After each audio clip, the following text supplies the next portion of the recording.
श्री शिवाय नमस्तुभ्यम, हर हर महादेव। 12 मई वैशाख माह का अंतिम दिन है। वैशाख माह के शुक्ल पक्ष की पूर्णिमा की तिथि है और वैशाख माह का अंतिम सोमवार भी है।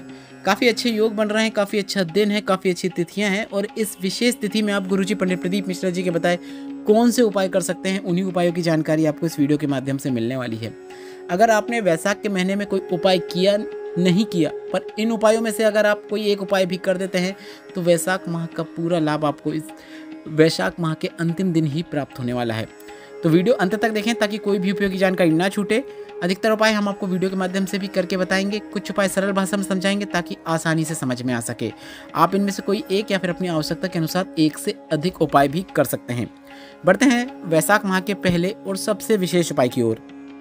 अगर आपने अभी तक शीतल जल भोलेनाथ के शिवलिंग पर अर्पित नहीं किया है तो आपको अपने घर के मिट्टी के कलश से, मतलब मटके से या फिर मिट्टी के दीपक से या फिर कोई मिट्टी का पात्र है उससे जल लेना है। भोलेनाथ के मंदिर में पहुंचना है या फिर आपके घर में ही शिवलिंग है तो उस पर आपको वह शीतल जल अवश्य अर्पित करना है। इसके साथ ही आपको एक बेलपत्र मिल जाए तो उस बेलपत्र को आप कलश के अंदर डुबोकर निकाल लें या फिर डूबे रहने दें। इसके बाद वह कलश वाला जल, शीतल जल भोलेनाथ के शिवलिंग पे अर्पित कर दें। इस प्रकार से वैशाख माह में शीतल जल शिवलिंग पे अर्पित करने से भोलेनाथ सभी कामनाओं को शीघ्र पूर्ण कर देते हैं। तो अगर आपने अभी तक कोई उपाय नहीं किया है वैशाख माह का, तो यह अंतिम दिन जो वैशाख पूर्णिमा का 12 मई का सोमवार का दिन है, इस दिन यह विशेष उपाय अवश्य कीजिएगा। बढ़ते हैं अगले विशेष उपाय की ओर। वैशाख का घर का भंडार भरने वाला उपाय। रतलाम में हुई वैशाख शिवरात्रि शिव महापुराण कथा में गुरुजी ने इस विशेष उपाय की जानकारी दी थी जो हम अब आपको बताने वाले हैं। आपको चने की दाल, गेहूं, जौ, इन सबको गलाकर सेक कर सत्तू तैयार कर लेना है। अगर आप मार्केट से लेना चाहें तो आप मार्केट से भी बना बनाया सत्तू ले सकते हैं। 120 से 140 रुपए किलो में सत्तू मिल जाता है। इसकी कागज की पुड़िया बनाएं। भोलेनाथ के मंदिर में प्रसाद रूप में सत्तू अवश्य अर्पित करें। किसी को दान करना चाहें तो दान भी कर सकते हैं, खुद भी खाएं, परिवार के सदस्यों को भी खिलाएं।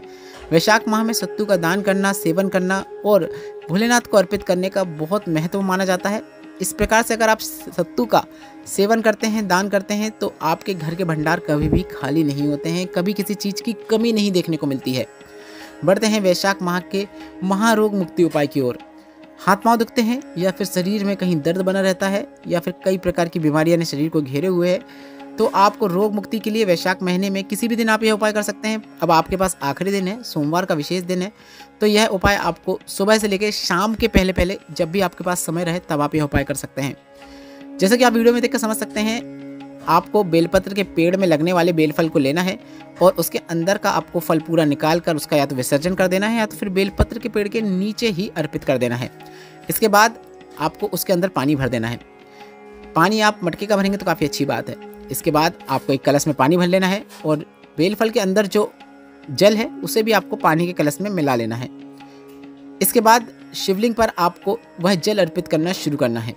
पूरा जल अर्पित करें शिवलिंग पे। जैसे अर्पित करते आए हैं वैसे अर्पित कर सकते हैं, मतलब सीधे शिवलिंग के ऊपर भी अर्पित कर सकते हैं या फिर आप चाहो तो गणेश भगवान, फिर शरण कार्तिकेय भगवान, फिर माता अशोक सुंदरी, फिर शिवलिंग का कटी भगवान, माता पार्वती का हस्तकमल, उसके बाद शिवलिंग के ऊपर आप जल अर्पित कर सकते हैं या फिर आप सीधे शिवलिंग के ऊपर भी जल अर्पित कर सकते हैं। बस आप वैशाख महीने में जल अर्पित कर रहे हैं तो गुरुजी ने एक विशेष तरीका बताया है, उस प्रकार से आपको शिवलिंग पे जल अर्पित करना है।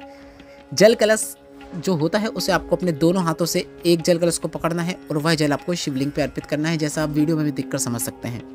क्योंकि गुरुजी ने कहा है वर्ष भर आप एक हाथ से सीधे शिवलिंग पे जल अर्पित करते हैं, पर वैशाख में एक नियम होता है शिवलिंग पे जल अर्पित करने का। 2 हाथ से एक कलश को पकड़ा जाता है, इस प्रकार से जल को शिवलिंग पे अर्पित किया जाता है। तो आपको इसी प्रकार से जितने भी जल चढ़ाने वाले उपाय हैं, दोनों हाथों से एक कलश को पकड़ते हुए जल अर्पित करते हुए करना है। थोड़ा सा जल आपको जलाधारी से जहाँ से नीचे गिरता है वहाँ से प्राप्त करना है और उस रोगी व्यक्ति को, जिसे दवाइयाँ चल रही हैं, दवाइयाँ कार्य नहीं कर रही हैं, बीमारियों ने घेरा हुआ है, बहुत कष्ट में है, उसे उस जल का आचमन करा देना है। कुंदकेश्वर महादेव या फिर श्री शिवाय नमस्तुभ्यम, नमः शिवाय, ओम नमः शिवाय, जिस मंत्र का वह उच्चारण कर सके उस मंत्र का उच्चारण करते हुए आपको यह उपाय उनसे करवाना है। अब बढ़ते हैं वैशाख माह के अगले विशेष उपाय की ओर। वैशाख माह का संतान प्राप्ति उपाय। वैशाख माह में संतान प्राप्ति के लिए गुरुजी ने एक विशेष उपाय की जानकारी दी थी। गुरुजी ने बताया था वैशाख के महीने में मिट्टी के पात्र में भरा हुआ जल शंकर भगवान को जरूर अर्पित करना चाहिए। वैशाख के महीने में यदि किसी नारी को संतान सुख नहीं है 30 साल हो गए, 25 साल हो गए, 20 साल हो गए, अधिक समय निकल गया है, तो आपको पीपल के पत्ते को बेलपत्र के वृक्ष के नीचे रखना है। पिपलेश्वर महादेव का नाम लेते हुए 7 बार जल आपको उस पीपल के पत्ते के ऊपर अर्पित कर देना है और उस पीपल के पत्ते को घर में लाना है और गाय के दूध में उसे उबाल लेना है और उस दूध को पति पत्नी को रात्रि के समय पी लेना है। पत्ता जो रहेगा उसे आप निर्वाल रूप में, विसर्जन रूप में डाल सकते हैं। ऐसा करने से आपको लाभ जरूर देखने को मिलता है। यह वैशाख का विशेष उपाय है जिसे आप वैशाख माह के रविवार के दिन को छोड़कर किसी भी दिन कर सकते हैं। तो आप यह उपाय वैशाख माह का जो अंतिम सोमवार का दिन है उस दिन अवश्य कीजिएगा। यह उपाय आपको सोमवार अंतिम वैशाख पूर्णिमा का जो दिन है 12 मई को आपको अवश्य करना है। काफ़ी सरल और आसान उपाय है। एक बार आपको और सरल भाषा में आसानी से समझा देता हूँ।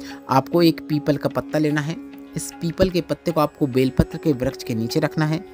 एक कलश जल जो आपने अपने घर से शीतल जल लाया है उसे 7 बार करके उस पीपल के पत्ते के ऊपर, जिसे आपने बेलपत्र के वृक्ष की जड़ के पास रखा है, उस पर अर्पित करना है। 7 बार से तात्पर्य एक ही कलश के जल को 7 बार अर्पित करना है। एक बार करें, रुकें 1 सेकंड के लिए, फिर अर्पित करें, फिर रुकें, फिर अर्पित करें। ऐसे 6 बार रुकें और 7वीं बार जब आप अर्पित करेंगे तो पूरा जल अर्पित कर दें। और अर्पित करते समय आपको पिपलेश्वर महादेव का नाम लेना है। इसके बाद पीपल के पत्ते को घर लाना है। शाम के समय, रात्रि के समय दूध में उबाल लेना है। वह दूध पति पत्नी दोनों को पी लेना है और उस पत्ते को आप निर्वाल रूप में, विसर्जन रूप में रख सकते हैं, जिसे आप अगले दिन विसर्जित कर सकते हैं। यह विशेष संतान प्राप्ति उपाय है जिसे आपको इस वैशाख माह में अंतिम दिन अवश्य करना है। बढ़ते हैं वैशाख माह के अगले विशेष उपाय की ओर। गुरुजी पंडित प्रदीप मिश्रा जी ने सोमवार का एक ऐसा नियम बताया है जिसे आप वर्ष में सिर्फ एक दिन भी कर देते हैं तो उसका लाभ आपको वर्ष भर प्राप्त होता रहता है। और वैशाख का अंतिम दिन वैशाख पूर्णिमा, वैशाख सोमवार है और इस दिन आप अगर यह उपाय कर देते हैं तो आपके साथ साथ आपके पूरे परिवार को उसका लाभ देखने को मिलता है। परिवार वालों को उन्नति मिलती है, घर से क्लेश दूर होता है, बीमारियां दूर होती हैं और जीवन में सुख समृद्धि देखने को मिलती है। आपको सुबह, दोपहर, शाम यह उपाय करना होता है। सुबह 12 बजे के पहले आपको भोलेनाथ के मंदिर में जाकर एक कलश जल शिवलिंग पे अर्पित करना है। 12 बजे के बाद आपको बेलपत्र के वृक्ष के नीचे जाकर एक चावल का दाना जड़ के पास अर्पित करके उस बेलपत्र के वृक्ष की 7 परिक्रमा करना है। इसके बाद शाम के समय बेलपत्र के वृक्ष के नीचे और भोलेनाथ के मंदिर में एक एक दीपक प्रज्वलित करना है। बेलपत्र के वृक्ष के नीचे लंबी बाती का, भोलेनाथ के मंदिर में गोल बाती का दीपक प्रज्वलित करना है।